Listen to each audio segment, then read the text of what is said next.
Buenos días, buenas tardes, buenas noches a todas las personas que nos están siguiendo. Estamos en otra edición de Estratos de Instar. El día de hoy vamos a estar conversando con Isbel Díaz Torres, que lo voy a presentar muy brevemente. Isbel es biólogo, escritor, analista, activista social y defensor de los derechos humanos. Dirige la organización ambientalista independiente Guardabosques. Integró colectivos como el Proyecto Arcoíris y la Red Observatorio Crítico. Fue promotor de la plataforma de acción LGBTQ. Ha colaborado con diversos medios de prensa como Habana Times, IPS y Tierra Nueva, y es fundador del Centro Social Abra. Bienvenido, Isbel. Gracias, un placer estar aquí con ustedes. Finalmente concretar este y encuentro. Finalmente concretar el encuentro que lleva tratando de realizarse hace ya varios meses. Bueno, Isbel, si quieres me gustaría comenzar un poco con tu trayectoria, con el inicio. Guardabosques, el Observatorio Crítico, quizás cómo llegas a estos colectivos y cuál un poco es el contexto en el que se van a crear Sí, durante... sí, bueno, básicamente Guardabosques es como que es mi grupo, es lo que más me define, es mi niñito, ¿no? Porque lo fundé junto con un grupo de amigos y amigas en San Agustín en el año 2007. Y lo interesante es que cuando creamos este grupo pequeñito, no teníamos ningún tipo de conocimiento de todo lo que vamos a hablar después. Es decir, yo era sencillamente un biólogo completamente concentrado en la vida de la ciencia en Cuba y desconectado de todo activismo político social, de todo tipo de movimiento, de pensamiento, de lo que sea en Cuba. Pero fue tanta la rabia al ver que talaba una ceiba de casi 400 años, con la que viví toda mi vida al lado de mi casa, que bueno, pues me decidí a dar un grito de denuncia, publicar en internet bueno, conformar este pequeño grupo que llamamos Guardabosques, y que básicamente lo que pretendía era, bueno, pues denunciar toda la cuestión del problema del arbolado urbano en Ciudad de La Habana y bueno, todas las depredaciones, y no solamente de la parte de la denuncia, sino también la parte de generar acciones de recuperación ambiental, de involucramiento de actores sociales en este tipo de preocupación por el medio ambiente en las comunidades, etc. Y así fue como empecé. Así empezamos un grupo de gente. Mi ahora esposo Jimmy Roque estuvo conmigo desde el inicio, hemos estado juntos todo este recorrido. Así que casi todo lo que voy a decir pueden dar Lo por sentado involucra él también. que somos Jimmy y yo los dos juntos haciéndolo todo, lo cual es una gran alegría para mí, ¿no? Y un apoyo increíble. Entonces, yo diría que Guardabosques estuvo funcionando básicamente de manera completamente desconectada de otros espacios casi durante 2 años, de 2007, 2008, algo así más o menos. Y esa desconexión nos llevó a un momento, no hacer nada, siembras un arbolito y te lo cortan, nadie te escucha, etc. Después de un primer momento de sí aceptación de ciertas instituciones como el Jardín Botánico Nacional, algunas instituciones reaccionaron, vinieron, el Servicio Estatal Forestal fue a la casa, me explicó que sí, que había sido un error la tala de la ceiba, un poco como para acallarme, ¿no? Después conocí, por ejemplo, que en Guardabosques, porque es decir, el cuerpo de Guardabosques es una cosa y Guardabosques, el colectivo nuestro es otro, ¿no? El cuerpo de Guardabosques, que es una entidad militarizada que pertenece al Ministerio de la Agricultura. En el interior de Guardabosques a mí me llamaban la loca de la ceiba. O sea, porque tenía un amigo que trabajaba dentro de Guardabosques, ¿no? Entonces yo era la loca de la ceiba porque, por mi denuncia, etcétera. De modo que las instituciones sabían de mi existencia, pero algunas se acercaron, otras no. Ok, eso estaba muy bien, pero definitivamente uno empezaba a sentirse solo, hasta que en un momento determinado yo pertenecía a la Asociación Hermanos 6 En un evento de la Asociación Hermanos Saiz hablo un poco de la temática de guardabosques, y en esa reunión estaban dos personas que fueron muy importantes en todo lo que vino después, que son Armando Chaguaceda y Mario Castillo. Entonces Armando Chaguaceda y Mario Castillo se acercaron a mí después, y en esta estrategia de ir buscando adeptos, se acercaron a mí y me invitaron a formar parte, a participar en un evento que se llamaba Observatorio. Entonces fue que conocí que existía el Observatorio Crítico, que era solamente un evento, en realidad. Era un evento de la Asociación Hermanos Saiz, en realidad concebido, pensado por gente de la Cátedra de Crítica e Investigación de la Asociación Hermanos Saiz. Ahí estaba, además, vamos a sumar aquí más, a Dimitri Prieto y otras personas más. Y entonces justamente yo participé en ese encuentro, evento, que fue el tercero Observatorio. Un momento muy significativo, porque eso fue en el año 2009, y fue justamente el año en que los observatorios críticos decidimos dejar de ser solamente este evento que ocurre una vez al año, para entonces convertirse en una red de accionar permanente, de reflexión y promoción de otros colectivos, de otras propuestas que podemos hablar. Pero Oye, ese Miguel, fue, antes de que ese me fue el sigas momento. ahí avanzando en la memoria, te iba a hacer dos preguntas. Una tenía que ver con los antecedentes un poco de guardabosques. Ayer comentábamos, por una parte, antecedentes dentro de la gestión autónoma, digamos, de la sociedad civil, pero antecedentes también por parte del gobierno cubano, un poco con esta perspectiva ambientalista, si podías como también ahondar ahí para saber. Claro, claro.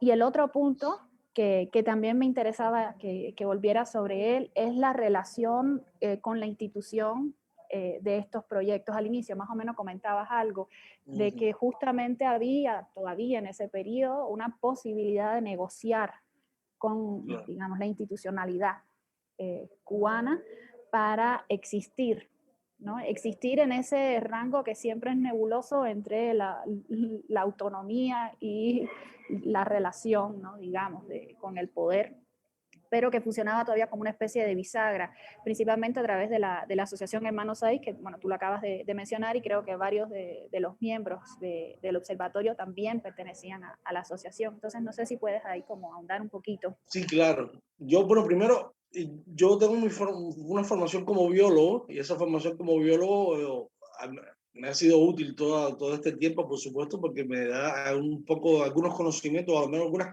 herramientas para acceder a información relacionada con el medio ambiente, ¿no? Entonces, yo puedo comentarte que en Cuba existe como un diseño de instituciones bastante amplio, bastante abarcador, bastante, yo pienso que es algo muy positivo. Es decir, sí, casi que podemos tener investigación, es decir, instituciones científicas para casi cualquier problema eh, técnico o que pueda existir en la sociedad, en el país ahora mismo, ¿no? Lo que sucede es que en estas instituciones no se promueve una mirada ambientalista, es decir, es como que una mirada completamente utilitarista de la naturaleza. Y por más que se promueva la conservación, nosotros tenemos un sistema de áreas protegidas amplísimo, muy bien diseñado. La realidad es que muchas veces estos diseños están pensando en cómo explotar más eficientemente estos espacios. Puede ser para el turismo, puede ser porque hay reservas mineras que quieren mantener escondidas ahí, que nadie llegue, puede ser porque sencillamente porque hay intereses militares que quieren proteger, hay cuevas, es decir, la naturaleza en Cuba está muy, sí, es esta mirada utilitarista, es la palabra que había usado, ¿no? Es decir, en ese sentido, ¿no? Eso no significa que de todos modos el gobierno cubano haya siempre querido presentar ante el mundo la imagen de una isla verde, ecologista, sustentable, orgánica, todas estas palabritas lindas que, por supuesto, los grupos ambientalistas, muchas veces de izquierda a nivel internacional, pues defienden, buscan, ¿no? Y quieren legitimar. Pero la realidad cubana no tenía mucho que ver con eso. Y lo digo desde mi propia experiencia como biólogo, como investigador, de haber estado bueno, pues reuniones importantes con funcionarios en áreas protegidas, etcétera, y ver cómo funciona la realidad indígena. Entonces, eso me daba a mí la idea de que había la necesidad de pues, presentar esa realidad de una mirada un poco más crítica, y me acerqué a varios colectivos ambientalistas que existían. Entonces, sí existe en Cuba un movimiento ambientalista, pero es un movimiento que está básicamente cooptado por el Estado.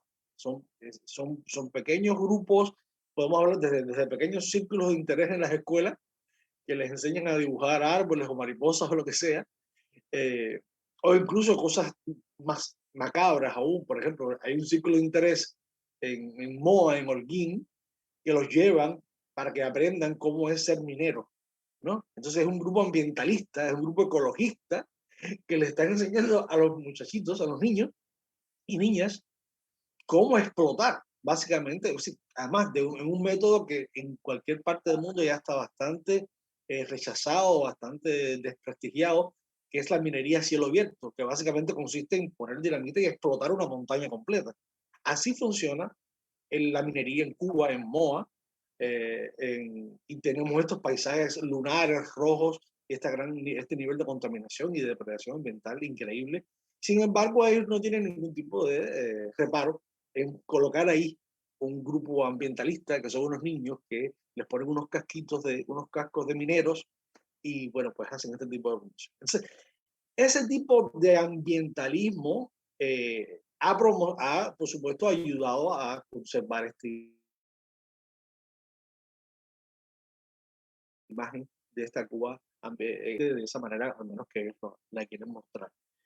Entonces, Guardabosques, de inicio, se acercó a estos colectivos, formó parte de algunas de estas redes, etcétera, y siempre llevó ahí el mensaje un poco disidente de una mirada crítica hacia la gestión que hacía la administración cubana de los recursos naturales, de los espacios naturales. Entonces, de ese modo, yo te decía, por ejemplo, se acercaron directivos de Jardín Botánico Nacional, de otras instituciones. Incluso yo te comentaba que hasta Juventud Rebelde me hizo una entrevista sobre Guardabosques, etcétera. Todo muy bien, pero eventualmente, cuando ellos pudieron comprobar de que este tipo de relación que ellos establecen normalmente con estos grupos, que son relaciones asimétricas, que son relaciones donde ellos están por encima y dictan qué tienes que hacer, qué tienes que decir, no funcionaba con Guardabosques, pues ya nos dieron de lado. Lo mismo pasó también con el Observatorio Crítico. El Observatorio Crítico, de alguna manera, siempre estuvo intentando ese diálogo con las instituciones, porque no era objetivo. Primero, proveníamos de esa institucionalidad. Y segundo, no era objetivo eh, es decir, desechar la potencialidad que significa tener los recursos, el alcance, el acceso a los medios de divulgación, etcétera, que tienen las instituciones cubanas. Todo lo contrario, si hay ideas que tú quieres promover, bueno, pues tienes que ir a donde puedes promover esas ideas, ¿no?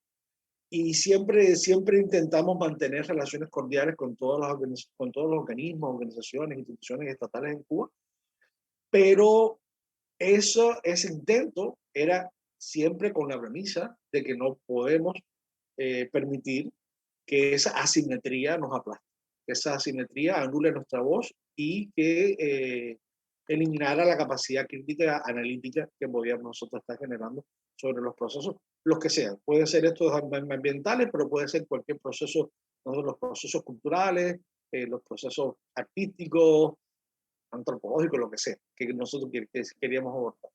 ¿En qué punto Entonces, se quiebra esa frontera que es, como tú decías, muy difusa, ¿no? En la relación con la institución? O sea, ¿cuál es ese paso que de alguna manera se da desde los colectivos independientes que implica ya un problema, digamos, para el Estado cubano? O sea, para que automáticamente le cierren, digamos, como todas las puertas. En el caso, bueno, de estas dos sí, experiencias. yo creo que básicamente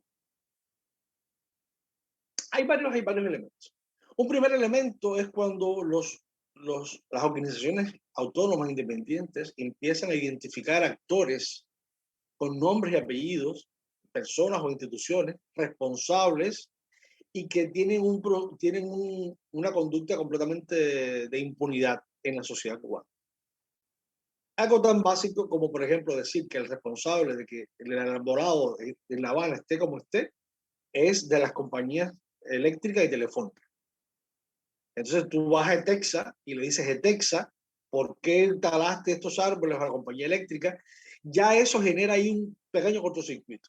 Porque no es lo mismo decir, hay que cuidar los árboles, no está bien que los árboles sean podados de esa manera. Tú decir, la empresa estatal, ha cortado tantos árboles en la esquina tal. ¿Entiendes? Es como que cuando empiezas a hacerlo un poco más frontal, fíjate que no estamos hablando de ninguna cosa ideológica aquí, es decir, ninguna cosa, vamos a decir, política, ni izquierdas ni derechas, ni nada. Básicamente una simple denuncia que vaya enfocado a erosionar un poquito a esa institucionalidad, ya ahí se empiezan a disparar las alertas, las alarmas, a establecer distancias y empezar un poco a criminalizar la actividad de ese grupo de que se trata, ¿no? Y también todo pasa por un proceso que puede ser bien largo, porque depende siempre de los actores intermedios que están funcionando. El director de esta empresa, la persona que te atendió en este lugar, esos pequeños momentos que definen cosas. Yo recuerdo, por ejemplo, con el Instituto de Antropología, que tenía un director, una persona muy valiente, que falleció. Eh, Esa persona recibió mucha presión, por ejemplo, de la seguridad del Estado para que expulsara a varios miembros del Observatorio Crítico que trabajaban en el Instituto de Antropología. Y no, el hombre no se dio nunca. El hombre le decía, mira, pues es todo esto que me traes, me parece que está perfectamente bien y yo no tengo por qué expulsarlos a él. Entonces, uno puede encontrarse ese tipo de respuesta en un funcionario, pero es raro, no sucede siempre. Lo que más sucede es que la respuesta sea, por supuesto, de subordinación y que enseguida, bueno, pues responde. Así, de ese modo, nosotros, por ejemplo, el Observatorio Crítico estuvo funcionando bajo los auspicios de la Asociación Hermanos Saiz, hasta que en un momento determinado, justamente después del año 2004, en el cuarto Observatorio Crítico, que fue en 2000, déjame ver, no te quiero anotar las cosas y las fechas. En el 2010, debe haber sido 2010, 2011, algo así, fue que justamente ya nos llamaron de la Asociación Hermanos ahí, y en una reunión oficial nos dijeron que, bueno, porque ya el auspicio quedaba clausurado y que nosotros podíamos seguir solos si queríamos. Lo cual para nosotros fue también un alivio, porque en realidad ya sentíamos que las ataduras que implicaban este auspicio de la Asociación Hermanos ahí, pues limitaba el alcance del discurso crítico que queríamos promover, ¿no? En los espacios de los observatorios. Y Fede, estabas hablando ahorita de que, bueno, claro, en estas denuncias no había como tal todavía una inscripción ideológica evidente. Sin embargo, sí la tenía ya el observatorio, es decir, es un grupo que a grandes rasgos uno podría definir o inscribirlo en un proyecto más, digamos, socialista o en una propuesta alternativa al socialismo cubano, por llamarle de alguna manera. Y eso se me hace interesante porque creo que de todos los grupos de oposición que puedan existir en Cuba, las propuestas de un socialismo alternativo son muy estigmatizadas por la misma oposición, además de que son invisibilizadas por el Estado, que nunca las reconocen, ¿no?, como interlocutoras de él. Y quería que si me podías hablar un poquito sobre la inscripción ideológica del grupo, sobre la perspectiva respecto a, digamos, Claro. a la política cubana. Sí, es muy interesante porque tampoco yo puedo decir desde mi ser como individuo aquí mismo ahora, hablar en nombre de todos los observatorios críticos, que era una red amplísima. Lo que sí puedo decirte es lo siguiente, eso que acabas de decir formó parte de los debates intensos al interior de los observatorios críticos y no solo al interior, de los eventos públicos de los observatorios críticos. Es decir, esta pertenencia a la izquierda, esta necesidad de redefinir el socialismo en Cuba y cómo podía funcionar, y sobre todo en diálogo con otras corrientes socialistas a nivel internacional, que además nos llegaban constantemente. Si nosotros recibíamos gente de todas partes del mundo, de la izquierda, y puedo decir, todo tipo de trotskismo, anarquismo, comunismo, socialismo, representantes en Europa y en América Latina pasaron a vernos y conversamos mucho. ¿Y qué pasa? Al ser una red tan amplia, es decir, el Observatorio Crítico no es un grupo como tal, es una voluntad de conectar a varios grupos que estaban existiendo, que tenían una práctica determinada por tiempo, completamente autónomos en la realidad de la isla, y conectarlos para apoyarnos mutuamente y lograr que pudiéramos funcionar, ¿no?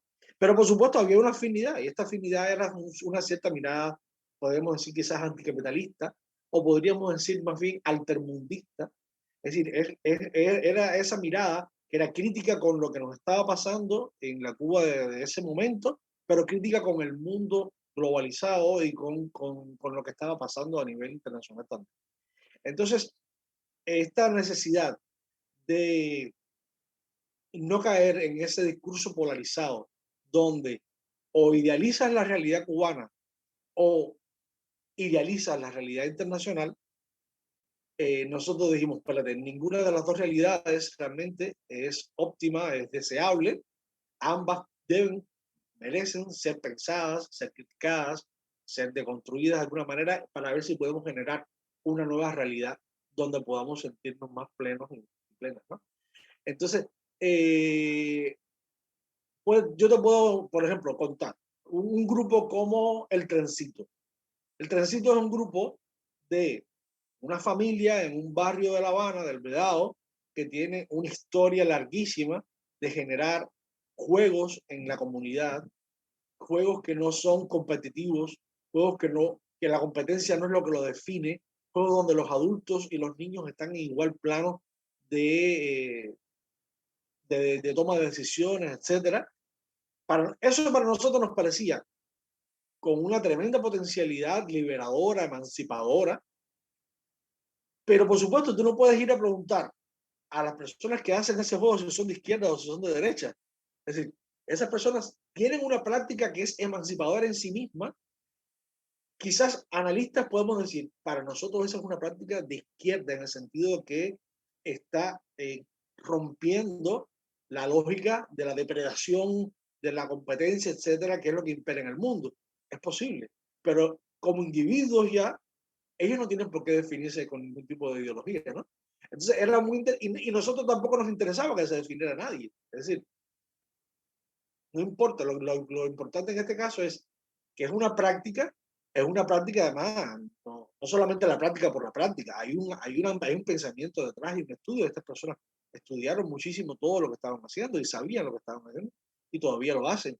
Entonces, para mí, para mí, para otros compañeros y compañeras que estábamos ahí en el Observatorio Crítico, era importante que estas prácticas, estas reflexiones emancipadoras, que podían proponernos un mundo distinto al que nos estaba ofreciendo el Estado cubano y el mundo en sí, interna, internacionalmente, pues para nosotros nos parecía muy válido, muy necesario de potenciar, de hacerlo visible, de promoverlo, de replicarlo y de que cuantas personas pudieran sumarse, se sumaran, ¿no? Entonces, en ese sentido, yo, sí, yo colocaría a la red observatorio crítico dentro de este panorama de la izquierda, una izquierda bien amplia, pero tampoco quiero decir que, sí, no me gustaría tampoco que fuera pensado como un espacio polarizador. Si no intentaba polarizar en ese sentido, sí intentaba, creo yo, buscar por estas prácticas emancipadoras. Yo quisiera, de todos modos, antes de seguir, mencionarte solamente por arribita para que no se me quede sin mencionarlo, los colectivos, por lo menos los más importantes que formaban parte de la red social. A eso iba, porque ahorita mencionaste el Trencito y te iba a decir que si podías hablar un poco de quiénes formaron parte del Y observatorio.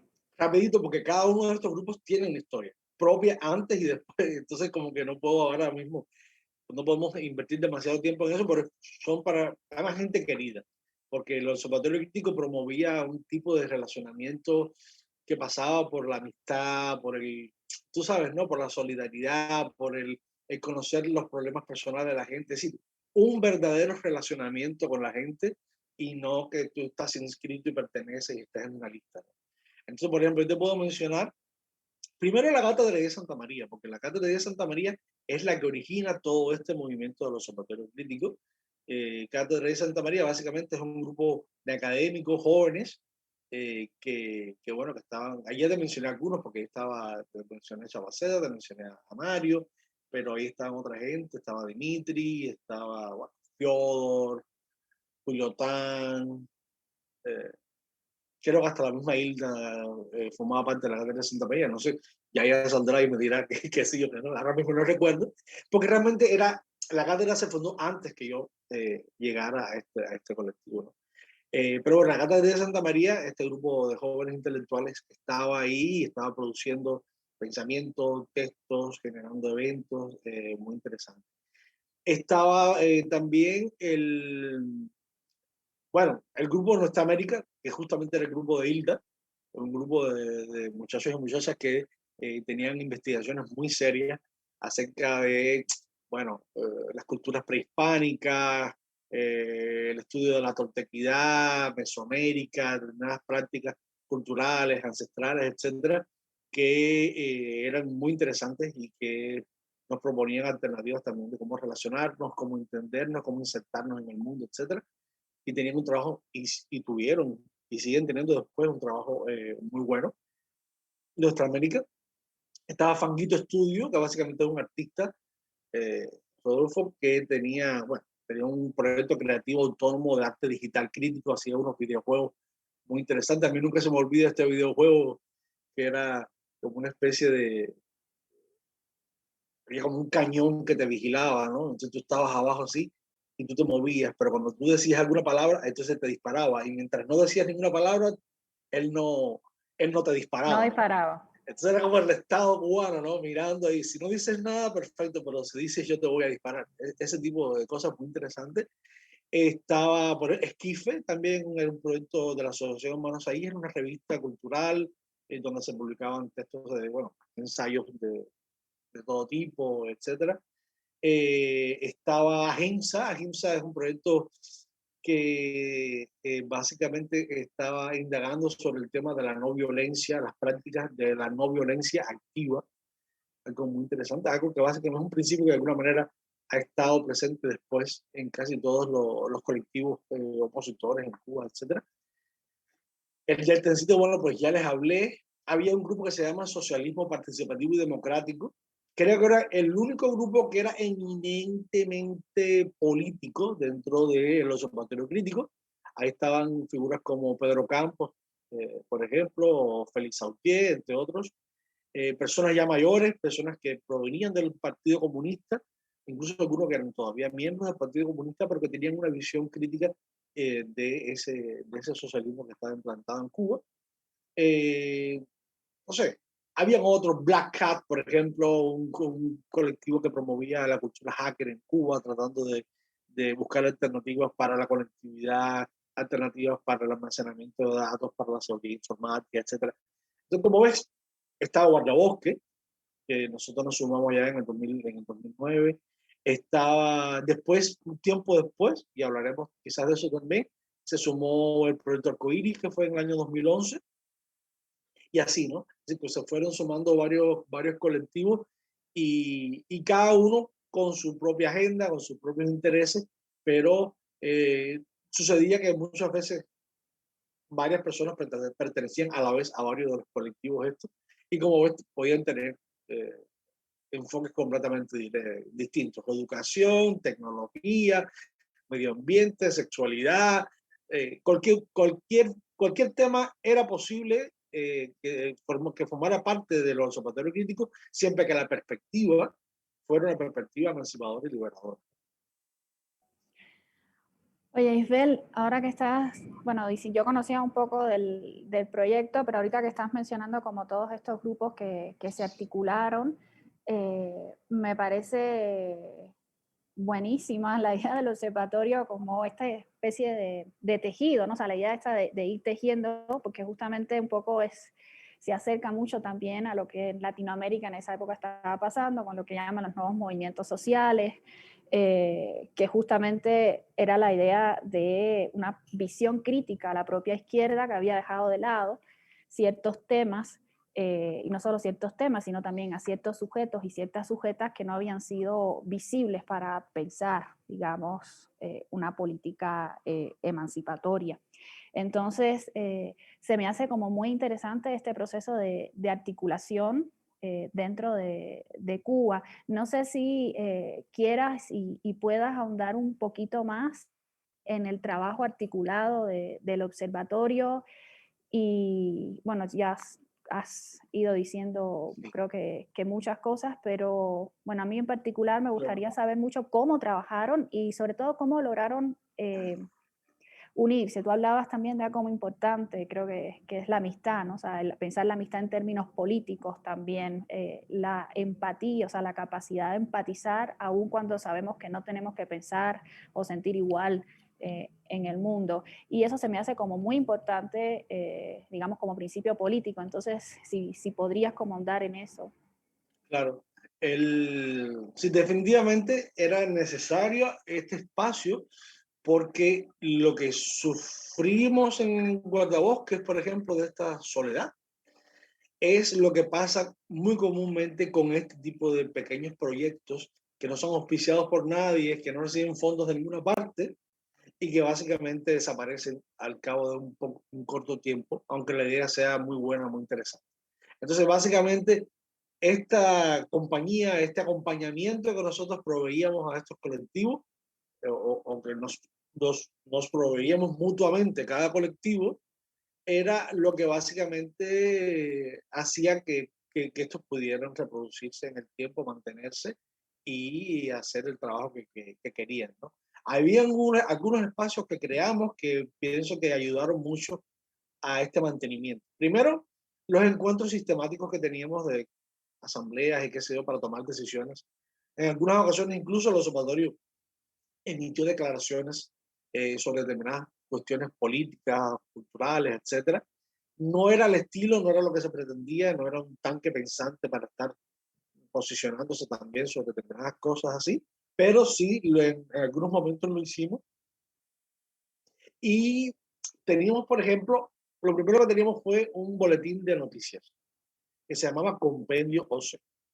Era muy interesante porque ahora puede mirarse como algo completamente intrascendente, pero estamos hablando de los años en que en Cuba no había internet, básicamente. Es decir, había muy poco internet, el internet estaba en algunas instituciones estatales, nadie tenía internet en sus teléfonos y nadie sabía qué estaba pasando, ni en Cuba ni fuera de Cuba, como no fuera lo que decían en el noticiero de televisión. Entonces nosotros nos convertimos también en una fuente de información del cual se nutrían muchísimos intelectuales dentro de Cuba, que además nos hacían saber que en efecto sí consumían este tipo de productos. Se me olvidó mencionar un colectivo, por eso me vino a la mente de pronto, que fue la cofradía de la negritud, con Tato Quiñones, que falleció hace poco, un padre para todos nosotros, un profesor, un maestro realmente. Y Tato realmente tenía, sí, le aportaba muchísimo a este compendio también. Después él hizo su propio boletín. Entonces, este compendio, que incluso lo tenemos en un disco aparte con todo lo que se produjo ahí, incluía tanto noticias como reflexiones analíticas de la realidad política cubana, de la realidad política en los países de izquierda, así que estaba pasando, cómo se mira críticamente lo que estaba pasando en Venezuela, en Ecuador, en Bolivia, en China, etcétera, ¿no? Y porque esa perspectiva crítica a esos socialismos del siglo XXI o esas alternativas o a esos otros socialismos, no lo teníamos de ninguna manera acá en un medio de prensa. Y esto, es decir, este boletín que llegaba por correo electrónico a muchos destinatarios, pues realmente llevaba entonces esa mirada crítica y generaba, pues entonces, personas, lectores, mucho más avisados, mucho más enterados de lo que está sucediendo. Eso fue un momento. Otro momento fue también después el blog, es decir, la página web del Observatorio Crítico, que empezó a tener ahí, bueno, publicaciones de estas mismas publicaciones que salían en el Lenguaje Boletín, pero ahora en una página web, en la época de los blogs, ¿no? Cuando los blogs eran famosos, qué sé yo, los blogueros. Y también porque era importante porque debido al nivel de polarización que existía en Cuba, yo ahora lo puedo mirar con una mirada más crítica sobre nosotros, sobre nuestra propia práctica, pero lo que sucedía es que todo medio de prensa, todo blog alternativo era criminalizado, estigmatizado como de derecha, como pagado por el imperialismo, etc. Y nosotros estábamos proveyendo un espacio de izquierda para publicar. Para publicar. Nosotros no necesitábamos ir a ningún medio de prensa de Miami Herald o Martín Noticias, etc., para publicar nada, porque teníamos nuestro propio espacio de prensa digital, ¿no? Yo ahora lo miro y puedo decir, bueno, quizás resultó un poco ingenuo, porque lo importante de un medio de prensa justamente es que te permite llegar a muchísimas personas más allá de donde sea. Pero bueno, ya sabemos el espacio donde estábamos trabajando, el espacio de polarización, de estigmatización de todos estos medios digitales, de manera que era importante como un espacio donde pudiéramos estar seguros y seguras para publicar y para expresar nuestras ideas críticas de la realidad. Entonces, esos espacios, ¿no? El boletín, también ayudaron a esa cohesión, a ese sentido de pertenencia, de sentirnos protegidos, de sentirnos que formamos parte de un empeño común, aunque cada cual desde su perspectiva, desde los intereses de su colectivo. Sí, Isabel, y en algún momento tuvieron que afrontar situaciones, ahorita que estabas hablando, por ejemplo, ya de la publicación de estos boletines, de blog y justamente de cómo se criminaliza en Cuba cualquier acción de este tipo y automáticamente pues sabemos que la representan, digamos, asociada a la derecha, aunque no lo sea. En el caso de ustedes, ¿cómo afrontar esto? Siendo de la izquierda, o sea, enunciándose como un pensamiento crítico, alternativo, de izquierda o libertario, anarquista, o sea, no, supongo que también habían corrientes ahí que Claro, un poco coqueteaban cuando me hablas de libertario con el anarquismo. claro. ¿Cómo afrontaban esta situación? O sea, ¿hubo situación de tensión en esos momentos con la publicación, digamos, de estos blogs? Las ¿Cómo situaciones de afrontaron? tensión estuvieron siempre. Cuando hablo siempre, me remonto cuando creamos el grupo Guardabosques en el año 2007. Y ahí nosotros recibimos una situación del partido municipal para decirnos que en Cuba no se podía formar ningún grupo. Los únicos grupos en Cuba permitidos eran los grupos musicales. Parece un chiste, pero puedes imaginarte que estamos hablando de un grupo de muchachos que están tratando de salvar un árbol en una comunidad. ¿Entiendes? Esa presencia de la presión, de la intimidación, estuvo todo el tiempo. Ha estado todo el tiempo, sigue estando. Eso no dejó nunca de materializarse, hacerse visible. Yo tuve algunos encuentros con la seguridad del Estado, justamente. La primera vez fue, mira tú, te voy a hacer la anécdota. La primera vez fue cuando quisimos desde Guardabosques limpiar el malecón. Esa limpieza del malecón coincidió con el 13 de agosto, que es el cumpleaños de Fidel Castro. Pero fue una pura coincidencia, porque lo teníamos un sábado, no pudimos por X razones, lo pasamos para el sábado siguiente, que caía 13 de marzo, el 13 de agosto, el 13 de agosto, y eso significó una citación de la Seguridad del Estado a la oficina de la directora provincial de Cultura, que yo trabajaba en Cultura en aquel entonces, para decirme que no iban a permitir esas actividades, que si era una provocación, que sí, que no, que ya. Bueno, yo le digo, bueno, ustedes hacen lo que tienen que hacer, nosotros hacemos lo que tenemos que hacer nosotros, ya nos vemos allí en Malecón. Estamos, ya nos arrestaron. Fuimos a Malecón, éramos, no sé, 15 personas, ellos eran 20 o 30, tirándonos fotos, videos alrededor de nosotros, y nosotros recogimos sacos de basura, los sacamos y nos fuimos, ¿no? Básicamente. A ese nivel de ridículo llega la represión en Cuba, pero aunque yo lo diga riéndome, cuando tú sumas toda esa presión durante años sobre ti, donde cada una de tus acciones, las más inocuas y las más también contenciosas, están siendo evaluadas, registradas, filmadas para después de alguna manera extraer eso y sacarlo de pronto con algún noticiero y exponerte y exponerte al escarnio público, pues no todo el mundo lo suma, no todo el mundo lo aguanta y mucha gente se fue. Eh, es decir, el observatorio crítico y los colectivos que integraban el observatorio crítico recibían constantemente ese bombardeo de presión, de amenazas, a veces directas, a veces solapadas. Muchos perdimos el empleo. Jimmy perdió el empleo 2 veces justamente por cuestiones políticas. Otras personas fueron amenazadas de muerte del socialismo participativo y democrático. Así es como que es bastante terrible. Nosotros teníamos, no obstante, la protección de esta etiqueta de izquierda de alguna manera, y eso pienso que durante un buen tiempo funcionó. Durante un buen tiempo, pienso que ellos se pensaron mucho antes de hacer algún tipo de acción represiva contra nosotros, porque evidentemente nuestro nivel de relacionamiento con grupos internacionales de izquierda, partidos, sindicatos de trabajadores en Europa, centros sociales en cualquier parte del mundo, etcétera, que además hacían explícita su apoyo a los observatorios críticos y a los colectivos que integraban a los observatorios críticos, pues yo pienso que eso los hacía pensarse un poquito de cómo vamos a quedar nosotros ante el mundo si reprimimos a esta gente. Pero eso es solo un tiempo. Ya sabemos que realmente lo que los mueve a ellos ni siquiera es la ideología ni ningún tipo de utopía liberadora. Ellos lo que los mueve básicamente es mantenerse en el poder y cualquier cosa que ponga en peligro esa hegemonía que ellos piensan que tienen, pues sencillamente va a ser eliminado, sacado del camino, va a ser barrido. Entonces, sí, lo tuvimos todo el tiempo y lo seguimos teniendo. La presencia de este nivel de...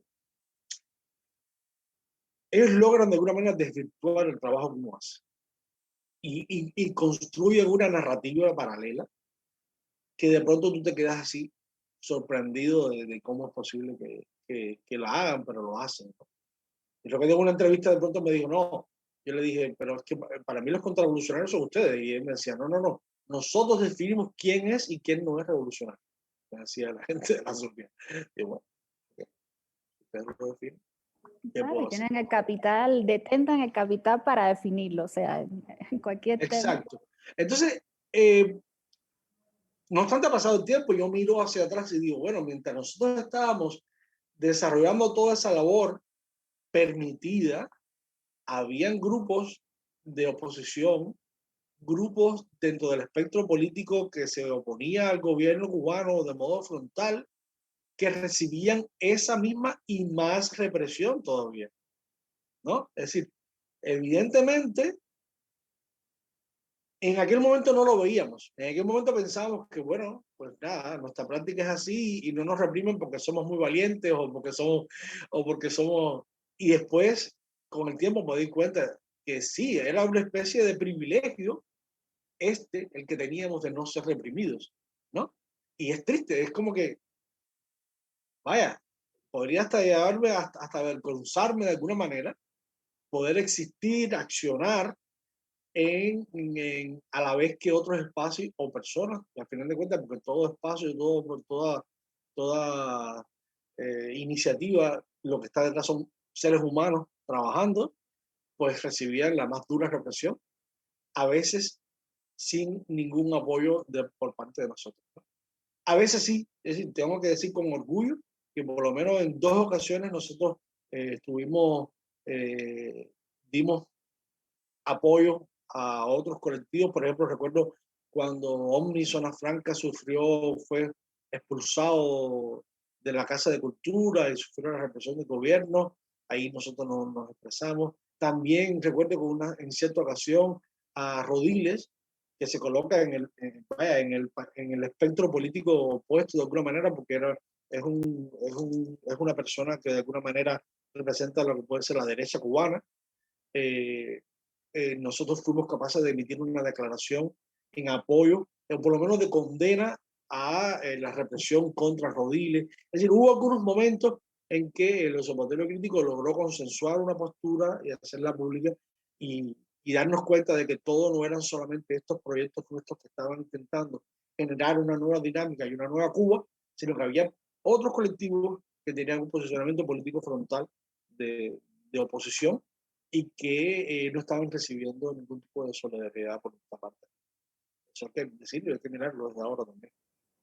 Sí, porque además creo que hay como una especie de, bueno, tú hablabas de la etiqueta de socialismo, de izquierda, como una especie de garantía, o sea, de escudo, pero también creo que ese cinturón de permisividad está en torno a, bueno, si me inscribo de ese grupo académico, si soy un grupo de arte, o sea, pareciera que crea una especie de cinturón de seguridad, que mientras no des el paso hacia lo que ellos realmente consideran que ya es hacer política, digamos, y posicionarte en contra del gobierno, pues hasta ahí todo está aparentemente permitido, ¿no? O permitido entre comillas, ¿no? Porque sabemos que tampoco eh, tienen Sí. derecho a existir. O sea, en Cuba no tiene derecho a existir algo por fuera de lo que ellos conciben, digamos. Como... Entonces, son niveles de intensidad de la represión, ¿no? Es decir, Exacto. nosotros recibimos un nivel más bajo, ¿no?, de intensidad y las otras personas recibían más, una represión más explícita, más contundente.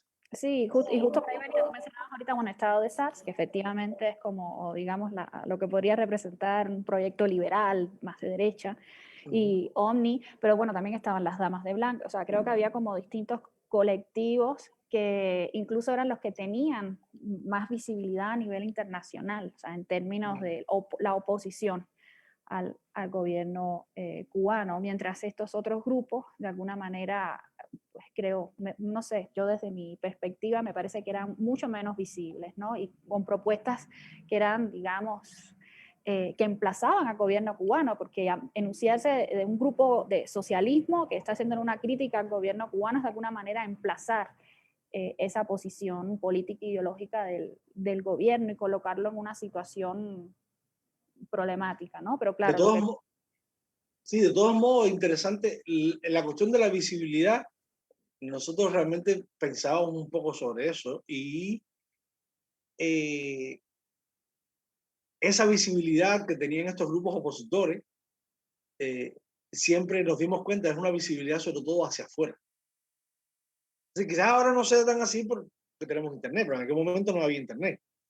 Nosotros, sin embargo, teníamos más visibilidad hacia adentro, hacia las instituciones, porque muchas veces trabajábamos con las instituciones, las llamábamos, formamos algún conflicto, si no querían aceptar que hiciéramos una exposición en tal lugar, pero estábamos en ese diálogo difícil de tratar de existir dentro de la lógica de la realidad cubana, ¿no? Entonces, ahí teníamos, yo pienso que más visibilidad, o incluso más visibilidad dentro de las comunidades, porque muchas veces el nivel de represión que sufren los activistas, los opositores, ya más frontales, hace que la comunidad los rechace. Los rechace, bueno, por simple ruindad, los rechace por miedo a sufrir represalias sobre sí mismos, los rechace porque a veces ni siquiera saben qué están diciendo. Es decir, no hay modo de que me llegue tu mensaje y tu palabra. Si tú sales sencillamente con un cartel y enseguida te caen los policías y te llevan preso, lo único que puedo saber de ti como persona y como propuesta es que saliste con un cartel y te llevaron preso, ¿no? No más allá. Nosotros, la estrategia que queríamos promover era una estrategia, no estoy criticando esta otra estrategia para nada, ¿ok?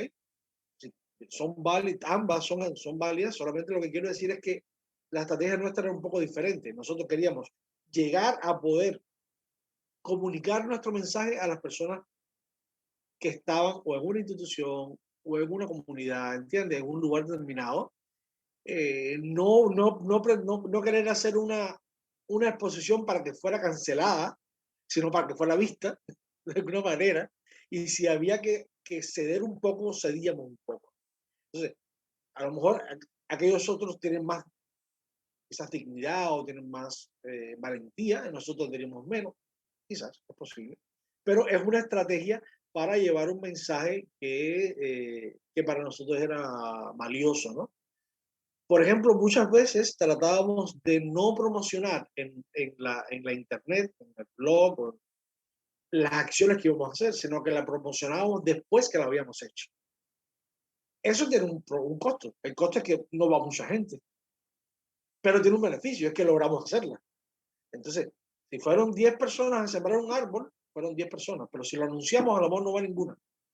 Y el árbol no se siembra y nadie forma parte de la experiencia de sembrar un árbol. Entonces, son distintas estrategias que tienen que funcionar a la vez en todas partes. Y la nuestra, bueno, esta reflexión me vino cuando hablaste de visibilidad, ¿no? Es decir, yo pienso que teníamos un nivel de visibilidad al interior de, por ejemplo, del cierto sector académico dentro de Cuba, dentro de algunas comunidades donde trabajamos, como por ejemplo en la comunidad, estoy pensando en Alamar, estoy pensando en el reparto eléctrico, en San Agustín, en el Vedado, en el Fanguito, la gente de la cofradía de la agricultura allá por la Ceiba en Playa, en varios lugares donde estos colectivos trabajaban y tenían un reconocimiento y tenían público.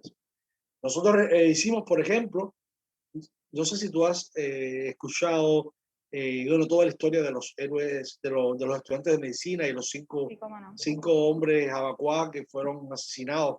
Bueno, pues justamente ese conocimiento fue revelado por Tato Quiñones y la gente de la Cátedra de Santa María. Y nosotros fuimos quienes creamos el evento en la esquina de Morro y Colón, ahí frente al Museo de la Revolución, donde cayó uno de esos muchachos que salió a defender a los estudiantes de medicina y que fue sencillamente borrado de la historia de Cuba, y nosotros logramos traerlo de vuelta. En una de esas celebraciones que se hacían cada 27 de noviembre, qué casualidad, cada 27 de noviembre, una vez tuvimos una participación de cerca de 300 y 400 personas. 300 a 400 personas que después de celebrar en esa esquina de Morro y Colón, salimos en una rumba a Bacuá, caminamos por todo el Prado, llegamos a la punta y fuimos y dejamos flores ahí frente a la frente. Es decir, unimos el homenaje a los negros que cayeron y a los estudiantes de medicina que estaban. Y fueron más de 300 personas, y están las imágenes, las fotos, los videos, haciéndolo. Y lo organizamos nosotros, desde la Cátedra de Santa María, los observatorios críticos, los abacuá. Y entonces, sí, yo pienso que sí tuvimos un nivel de visibilidad, de presencia, y mucha gente lo valoró y lo consideró como que importante.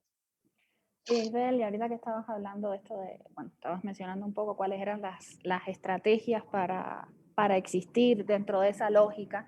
Y mi pregunta es, hoy a la distancia y con el saldo que les ha dejado la participación en el observatorio crítico, ¿tú crees que es posible realmente existir dentro de esa lógica hoy en Cuba, o sea, como grupo autónomo, independiente, alternativo, o sea, con el término que quiera usarse? ¿Es posible? A ver, no solamente es posible, las personas existen y siguen existiendo. Ahora, ¿cuál es? A un tremendo costo, ¿ok? El costo personal, el costo para los colectivos que se deciden es muy alto.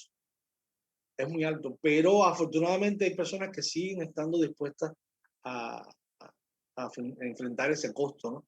Ese costo puede ser desde la completa desintegración de tu proyecto, porque logran de alguna manera minarlo, penetrarlo y explotarlo desde dentro.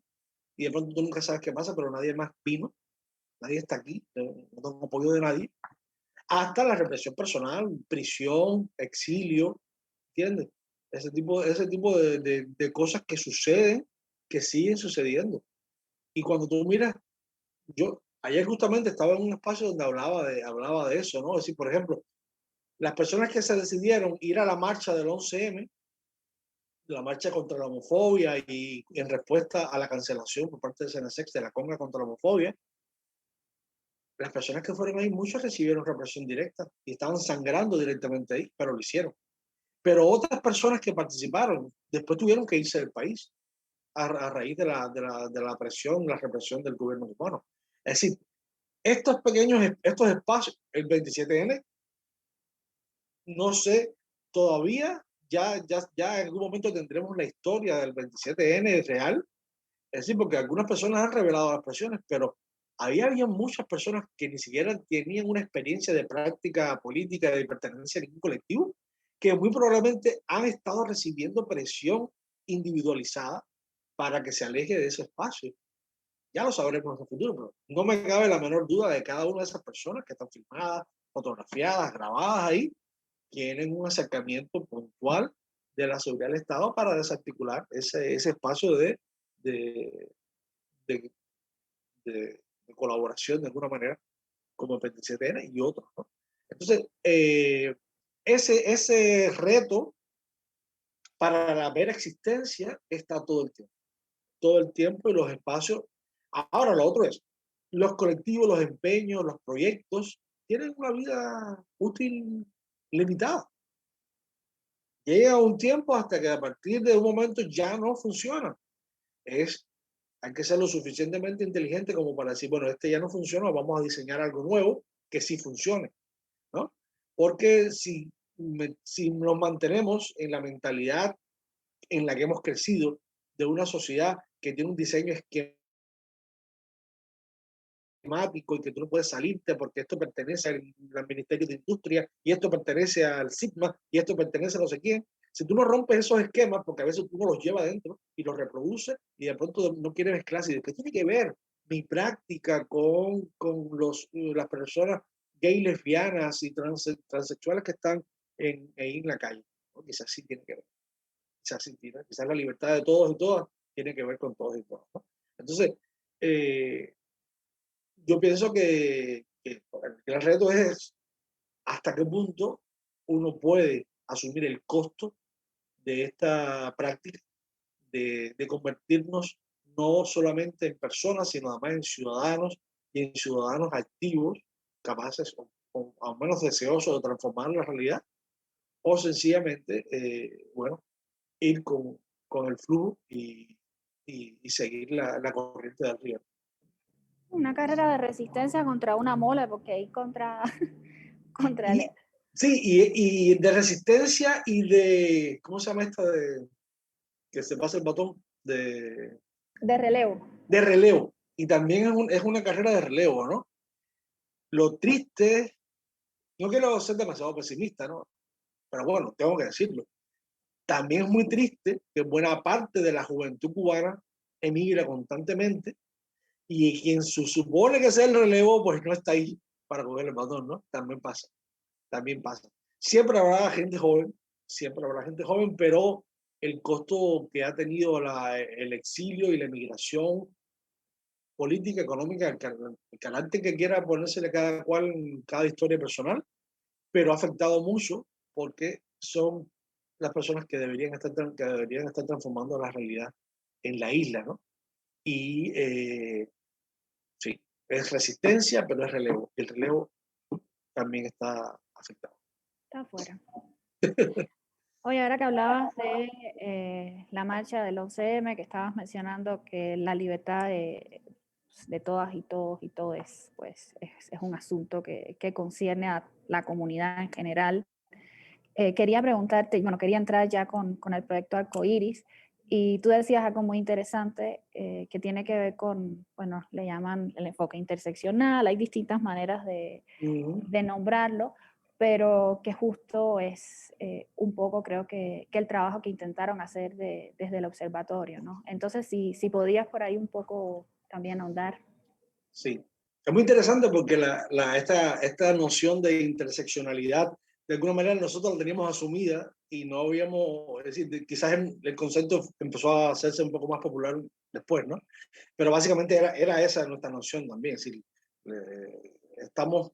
muchas veces tomamos como centro a la propia comunidad y en esa comunidad ahí todo era traspasado, ¿no? Por la racialidad, por el estatus económico, por tu orientación sexual, etcétera, ¿no? Entonces es como que muy, sí, siempre la asumimos de alguna manera casi intuitiva, ¿no? Bueno, intuitiva yo que no soy un académico. Otros académicos quizás sí la habían pensado y habían conceptualizado un poco más. Sí, Arcoiris de alguna manera llegó después, creo que fue uno de los últimos proyectos que llegó al Observatorio Crítico. Es un proyecto que surge, por supuesto, con independencia del Observatorio Crítico. Y todos los proyectos surgieron por su propia necesidad, por su propia historia, ¿no? Después se acercan o no a esta red. Y en el caso del Observatorio Crítico, varias de las personas que integramos del proyecto COIRI, varias de las personas que integramos el proyecto, habíamos tenido algún tipo de vínculo con el CNSEC, el Centro Nacional de Educación Sexual. Ahí está, por ejemplo, Sandra, sí, Sandra Negra Cubana tenía que ser, estaba Yasmín Silvia Portales, estaba incluso Paquito, el de Cuba, eh, varias otras personas, estamos Jimmy y yo también, por supuesto. Y, y básicamente en un momento determinado nos dimos cuenta que el CNSEX no iba a asumir lo que tenía que asumir la ciudadanía. Si el CNSEX era una institución del Estado, por más que dijera que tenía algún tipo tenía intereses para proteger los derechos de nuestra comunidad, sabíamos perfectamente que esos derechos siempre iban a estar supeditados a los intereses del Estado. Y entonces, bueno, pues entendimos que tenía que ser una instancia independiente, aparte del CNC, para poder darle camino a nuestros reclamos y nuestros temas. Y así, en el 2011, a partir de un grito desesperado de Yasmín en redes sociales, muchos acudimos y nos sumamos y formamos el proyecto COIRI, que básicamente, bueno, buscaba hacer demandas un poco más frontales y un poco más evidentes a lo que estaba sufriendo la comunidad LGBTIQ dentro de la isla, sin una intención retadora hacia el CNSEX, porque debo decir que sí existían otros colectivos, pero que básicamente todos, su mera existencia era atacar al CNSEX. Y yo pienso que está muy bien atacar al CNC en cuanto es una institución, tú tienes que hacer la crítica y tienes que, por supuesto, pero ese no puede ser el sentido de tu trabajo. Es decir, el trabajo tiene que tener un objetivo para conformar una organización y que no sea simplemente atacar a otra, ¿no? Entonces, nosotros nos conformamos de esa manera y pues desarrollamos una serie de acciones. Por ejemplo, es fácil encontrar ahora en internet las besadas que hicimos. Decimos, nosotros celebramos, a diferencia del CNSEX, que no les gustaba reconocer el Día del Orgullo Gay en junio, nosotros sí celebramos el Día del Orgullo Gay. María Castro decía que no quería hacer el orgullo gay porque eso era algo demasiado yankee. Después, cuando mira las compras contra la homofobia, es lo más yankee que tú puedes imaginar en cuanto a gay pride y la fiesta, que sé yo. En ese sentido quiero decir, no en otro, en ese sentido quiero decir. Y nosotros éramos capaces de celebrar el Día del Orgullo Gay sin hacer no sé, un gay pride como el que hacía Sense. Entonces, de alguna manera, ahí estábamos ocupando espacios que la institucionalidad no quería ocupar, no quería tener presencia, que tampoco tenía por qué ocupar y tampoco tenía por qué tener presencia, porque tenemos que acabar de entender de una vez y por todas que no podemos pedirle a la institución que haga lo que debe hacer la ciudadanía. Es decir, esos reclamos tenían que ser presentados por las personas que sufrían que sufrimos esa discriminación. Entonces, teníamos otros espacios más académicos. Recuerdo, por ejemplo, Norges y Víctor Fowler hicieron conversatorios sobre la presencia, sobre la literatura gay en Cuba, y lo hicieron incluso en la Facultad de Artes y Letras, es decir, en varios espacios lograron, también en la UNIAC, en varios espacios lograron dar esas charlas que fueron súper interesantes, muy buenas, además gente muy conocedora, muy profunda. Bueno, teníamos también nuestro propio boletín, nuestra propia página web. Esta página web, por cierto, hablando ahorita del diálogo con las instituciones, nosotros quisimos colocar nuestra página web cuando en Cuba abrieron la plataforma de blogs, esto que se llamaba Cubaba, Reflejo, no sé bien, unos blogs dentro de plataformas, dentro de servidores cubanos. Y nosotros, no ingenuamente, porque no éramos tan ingenuos, pero lo hicimos de todos modos, abrimos nuestro blog de arcoíris dentro de esta plataforma. Hasta que de pronto Jimmy publicó un artículo, Jimmy, mi esposo, donde decía, es hora de que el actual presidente, que era en aquel momento ministro el ministro el jefe de ejército, el ministro de la FARC, es decir, Raúl Castro, pida disculpas por lo que nos hicieron en la UMAP. Es la oportunidad, estamos, es decir, eso fue entre el año 2018, de 2015 y 2018 se cumplieron los 50 años de la UMAP. Y Jimmy lo publicó. Eso fue suficiente para que nos llamaran y que oficialmente retiraran nuestro blog de este sitio, que tampoco nos interesaba. Nosotros teníamos un blog en una plataforma internacional, pero un poco para ilustrar un poco cómo se daba es decir, nosotros buscábamos formar parte de lo que ellos proponen, pero ellos constantemente nos sacan cuando hay un tipo de reclamo que es frontal, que tú nombras a alguien, ¿no? Y así, el proyecto Coiri pienso que trabajó bastante, un buen tiempo. Incluso logramos ser miembros oficialmente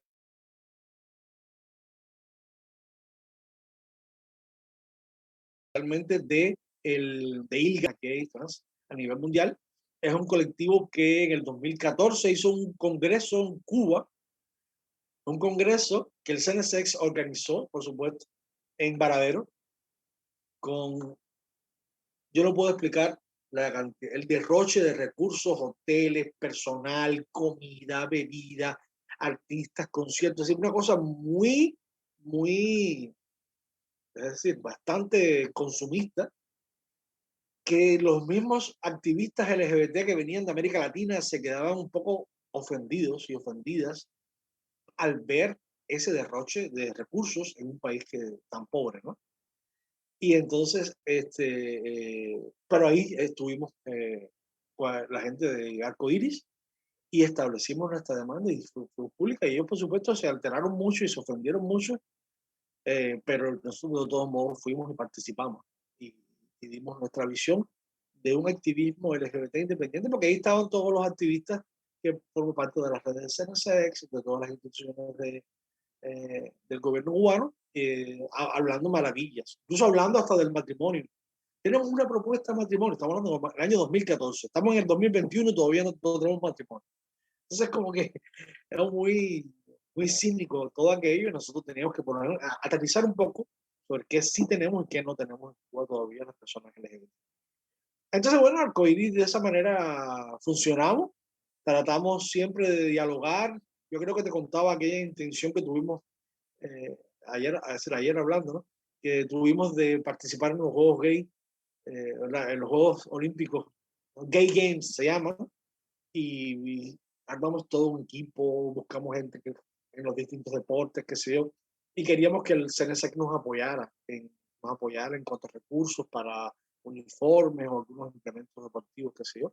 Y tuvimos varias eh, conversaciones, algunas reuniones, pero definitivamente sí, nosotros no íbamos a sucumbir al poder aplastante del CNC. Nosotros íbamos si queríamos dialogar en igualdad de condiciones, disminuir al máximo la asimetría que normalmente existe entre una organización estatal y un grupo no reconocido de alguna manera como Arcoiris. Y bueno, eso no fructificó, pero bueno, por muchas otras razones, la realidad es que eventualmente que el CNSX dejó de considerarnos como activistas válidos y en varias ocasiones nos han atacado y han dicho cosas de nosotros. Y Mariela Castro nos llama garrapatillas y ese tipo bueno, cómo funciona la diplomacia cubana. Oye, voy a aprovechar para pasar al chat del streaming, que han dejado como varios comentarios. Creo que Jimmy está muy activo en el chat. Oh, Jimmy o Roque. sea, pensé que estaba durmiendo. Eh, bueno, ahí te dejo, hay varios comentarios. Dice, para evitar que hiciéramos esa limpieza en el malecón, llegaron a decir que la contrarrevolución tenía una convocatoria para ese día, a esa hora, en ese lugar. Lo mismo que hacen ahora, mentir y manipular burtamente. A ellos les molesta la autonomía, también te lo deja dicho allí. Bueno, aquí está en el chat. Marta María, ellos no respetan la autonomía porque no la practican, si ese fuera el verbo. Hilda, te está escuchando. Esos diferentes niveles de permisibilidad funcionaban también para ejecutar una represión más abierta a los grupos más radicales o abiertamente políticos, mientras creaba una apariencia de diálogo desde las instituciones. Eso es lo que hablábamos justamente. Lázaro González, la represión se centra de forma más brutal en quienes lanzan algún desafío político porque ellos, los encargados de la represión, saben perfectamente que el desafío político, es el que puede determinar el sistema opresivo del PCC. Marta María, nuestra generación está casi ausente, es un vacío. Bueno, por aquí Lázaro también dice que la solución para confrontar a esa mole podría ser dejar ideologías a un lado y unir la suficiente cantidad de recursos humanos que nos convierta en otra mole. Y desde el instituto le preguntan cómo sería hacer eso, cómo sería posible enfrentar desde ese lugar desideologizado. Y bueno, por aquí hay más comentarios que siguen hablando de Lázaro sobre cómo es posible, o sea, dice que de la única forma que veo posible es creando una alianza cuya única meta sea causar los cambios, lo que implica quitarle el poder político al PCC, ya que este grupo minoritario es el tenedor exclusivo del poder político y no lo va a ceder por voluntad propia. Pensar en las alianzas. Bueno, a propósito de esa pregunta, quería aprovechar un poco para preguntarte también, digamos, existe como esta idea de una posibilidad de articularse como todos estos colectivos, una articulación como muy contingente, ¿no? En tanto los une algo. ¿Cómo imaginas que pueda ser esto posible en el contexto que está viviendo ahorita Cuba y desde tu experiencia como activista y esa trayectoria que has tenido además por grupos? Sí, bueno, primero hacer un comentario sobre lo que decía Lázaro, sobre que el desafío político es acabar con la hegemonía. Primero, yo pienso que cada persona, cada actor, cada colectivo decide cuál es su desafío político. Es decir, pretender que las otras personas van a hacer el proyecto que quiero hacer yo es una gran ingenuidad, me parece a mí. Es decir, es tan desafiante retar frontalmente al gobierno y al partido y salir, es decir, ese tipo de estrategia, como intentar generar una lógica que libere también a las personas de ese sentido común enfermizo que vivimos. Es decir, vamos a suponer, hipotéticamente, si hoy mismo es decir, los dictadores se van y dejan ese espacio vacío, lo único que vamos a lograr construir es reconstruir lo que tenemos dentro, reconstruir lo que hemos aprendido. Para nosotros, el proceso de desaprender y de construir nuevas lógicas, nuevos paradigmas de desarrollo, de libertad, etcétera, es muy importante. Y en eso se centró buena parte del trabajo de los zapateros críticos. Es decir, no era tanto convertirnos en una fuerza confrontacional que retara al gobierno, como producir lógicas que de pronto hicieran que ese gobierno fuera una cosa completamente rabia, completamente descontextualizada y anacrónica, porque la realidad era otra. Entonces, es un modo de construir una realidad alternativa que pudiera empezar a construir hegemonía en el sentido gramsciano, ¿no? Entonces, eso por una parte, ¿no? Estrategias, bueno, yo pienso que no estamos aquí para diseñar estrategias geopolíticas o políticas globales para lograr la libertad. Es decir, no pienso que es también nuevamente ingenuo. Pienso que el accionar político no es aquí donde lo vamos nosotros a definir, lo vamos nosotros a convocar, ni nada por el estilo. Pienso que constantemente se dan estos empeños. Yo sí coincido en que es necesario disminuir esa polarización ideológica que ha afectado muchísimo el modo en que concebimos nuestra libertad, nuestra existencia, nuestros deseos. Es importante porque, primero, porque el mismo gobierno cubano ni siquiera pertenece a ninguno de esos extremos polarizados. El gobierno cubano ni es comunista ni es capitalista.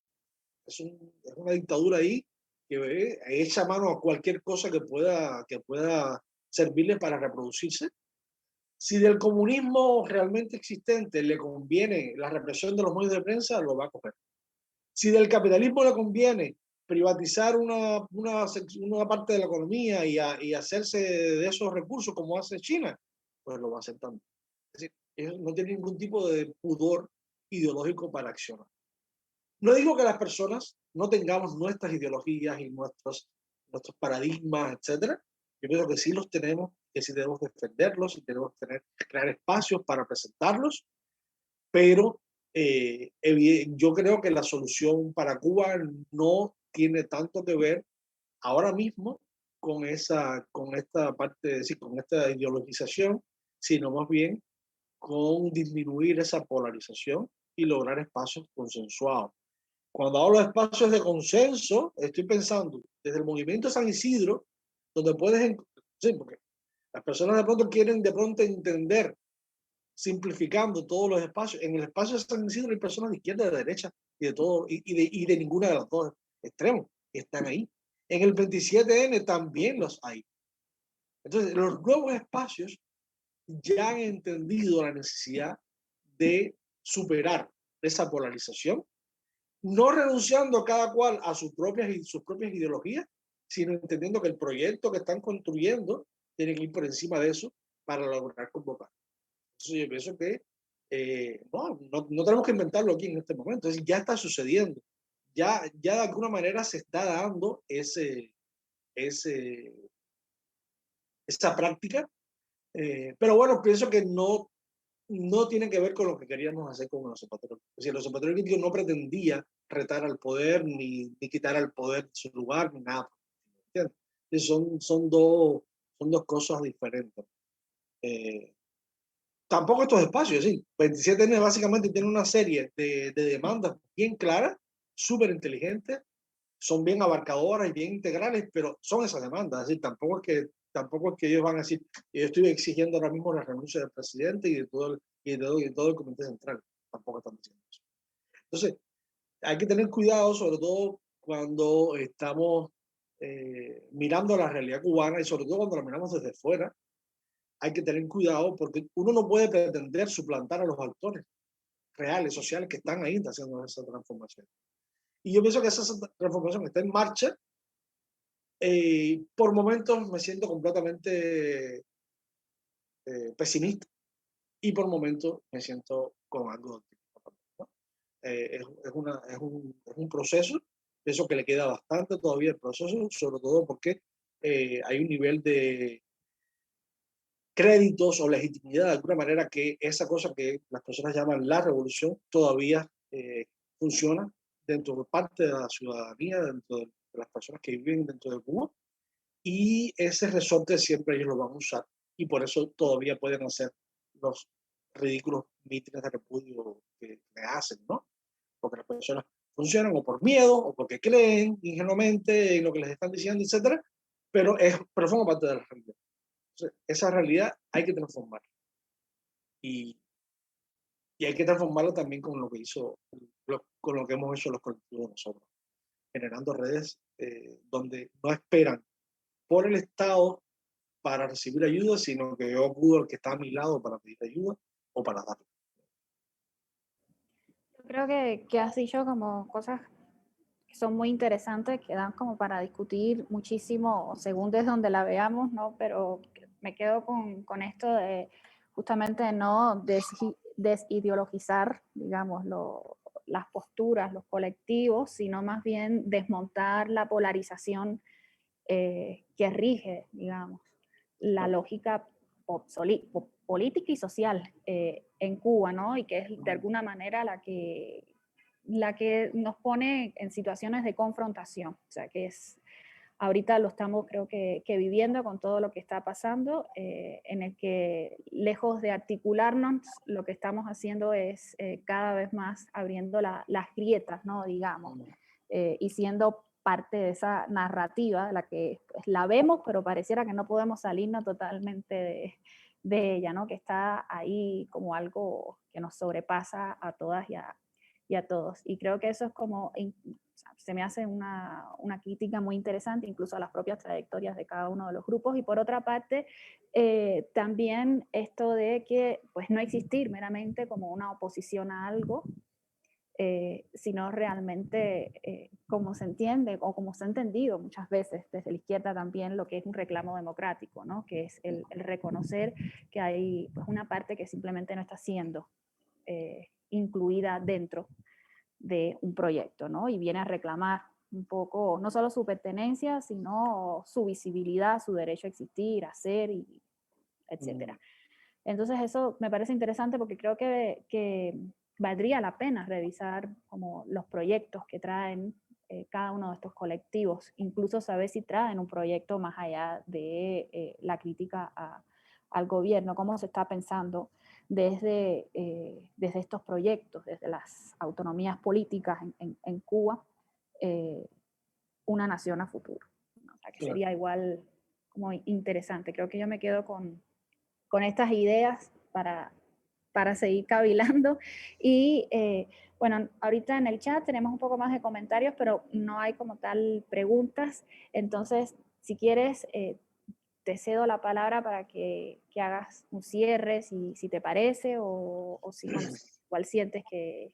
Sí, yo sí, me gustaría antes de terminar mencionar que siguen emergiendo proyectos similares a los que nosotros habíamos hecho de observatorio crítico, desde esta izquierda crítica.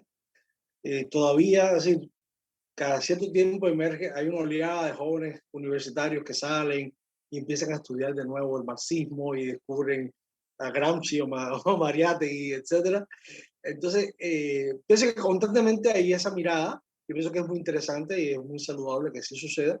Me entristece que a veces emergen con tanta ingenuidad porque no miran el recorrido que otros colectivos que pretendieron ser de una izquierda crítica vivieron y lo vivimos y hay una experiencia acumulada. Es decir, esa acumulación que se da en las sociedades, a veces en Cuba no sucede, porque el nivel de fragmentación es mucho. Puede ser desde la emigración hasta la imposibilidad de publicación inmediata de los textos. Exacto, es que no Es hay decir, manera de generar una memoria en torno a eso, ¿sabes? exacto. Entonces, esa acumulación necesaria no está. Deberíamos estar muy alertas sobre esa realidad y a toda la gente nueva siempre ayudar. Este espacio sirve para eso, pienso, ¿no? Ayudar a mirar un poquitico, no la historia de los taínos quizás, bueno, la historia de los taínos también, que ahí está Hilda escuchándome, pero lo que quiero decir, es decir, hay que mirar la historia reciente que hemos vivido, la historia de la revolución, hay que mirar, la historia de la revolución que la revolución no cuenta, de todos los actores que hemos estado incidiendo de alguna manera, hay que descubrirla. Y no podemos llegar, ay, he descubierto de pronto a Gramsci, ¿no? Es como, no, espérate, espérate. Descubre a Gramsci y descubre también a los actores, a las mujeres, hombres, a todas las personas que han estado pensando y trabajando la realidad cubana eh, con una perspectiva más o menos afín a la tuya, ¿no? También para continuar con eso. Pienso que eso es importante. Estoy pensando, por ejemplo, nosotros creamos en el año 2018 el Centro Social Abra en Lawton, un espacio que, bueno, que se pretende en comunicación con la comunidad, transformando la realidad de ahí. Y también, bueno, pues ahí se han dado varios eventos. Nosotros, por ejemplo, tuvimos un evento muy interesante donde por primera vez convocamos a animalistas, defensores de los derechos de los animales y sacerdotes babalaos de las prácticas de la religión afrocubana para conversar sobre la necesidad de la transformación de nuestras prácticas y también de entender esa cultura Es decir, ese tipo de diálogo no se dan en muchos lugares. Es decir, no son cosas que la Academia Cubana asume así de modo sistemático.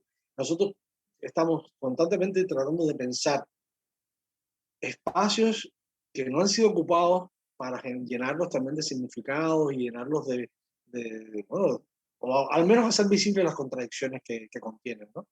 Y entonces, pues nada, quería comentarte eso. Siguen surgiendo estos grupos desde la izquierda, pienso que es positivo. Pienso que como mirada crítica hacia nuestra propia práctica, miremos, es decir, veamos la necesidad de una solidaridad un poco más sistemática hacia otros actores de la sociedad civil que no comparten nuestras ideologías, pero que igual sufren la represión, sufren la violación de sus derechos y sufren básicamente la falta de democracia en la que vive el país, ha vivido el país durante décadas, ¿no? Entonces, eso es algo que quería no dejar de mencionar. Me parece buenísimo. Me recuerda que en la sesión anterior, la conversación que tuvimos con Marta, justo ella decía algo que ahorita tú mencionas con Abra y que creo que también tiene el movimiento San Isidro, y es esta capacidad de articularse con la comunidad, ¿no? Digamos, ya sea la comunidad, el vecindario, que es lo más cercano que se tiene. O estudiantes o lo que sea. Exacto, y que está pensando también las maneras, o sea, cómo construir relaciones desde, digamos, otras maneras de organizarse más horizontales, que igual la horizontalidad es algo que se construye en la cotidianidad, que es muy, muy difícil de lograr, pero creo que me parece, digamos, como importante, ¿no? Porque realmente ahí también está no solo la visibilidad de estos proyectos, sino su legitimidad, digamos, en tanto es capaz de llegar a otras personas. Y por otra parte, también esto que decía sobre el reconocer la existencia de los conflictos. O sea, no es imposible, como quiere el gobierno cubano, cancelar el desacuerdo, cancelar el conflicto. O sea, siempre va a existir. Entonces creo que es parte también de todo lo que tenemos que desaprender y aprender ahorita, o sea, de manera colectiva, cómo vamos a gestionar en un futuro esos conflictos, esas diferencias y esos antagonismos entre posiciones que no necesariamente van a llegar a un consenso, ¿no? O sea, creo que eso también es parte de ese aprendizaje político que nos tocará a todas y a todos desde donde estemos en Cuba, ¿no? Bueno, yo ahora sí lo dejo aquí. Quiero agradecerte muchísimo. Y gracias a ti, súper contento. Por la conversación. Sí, yo aquí tomé notas de muchísimas cosas. Creo que hay todavía mucha memoria por seguir construyéndola sobre cada uno de estos proyectos que tú mencionabas, que fueron parte del observatorio, que valdría la pena todavía escribir la historia de este momento, de los 2000, ¿no? Claro. Agradezco también muchísimo a todas las personas que nos han seguido, en especial a Jimmy, que fue nuestro activo participante.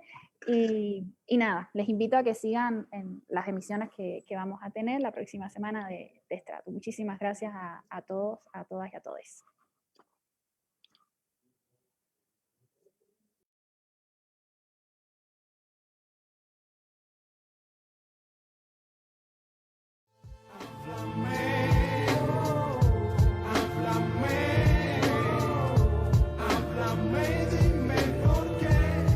Sucedieron esas cosas.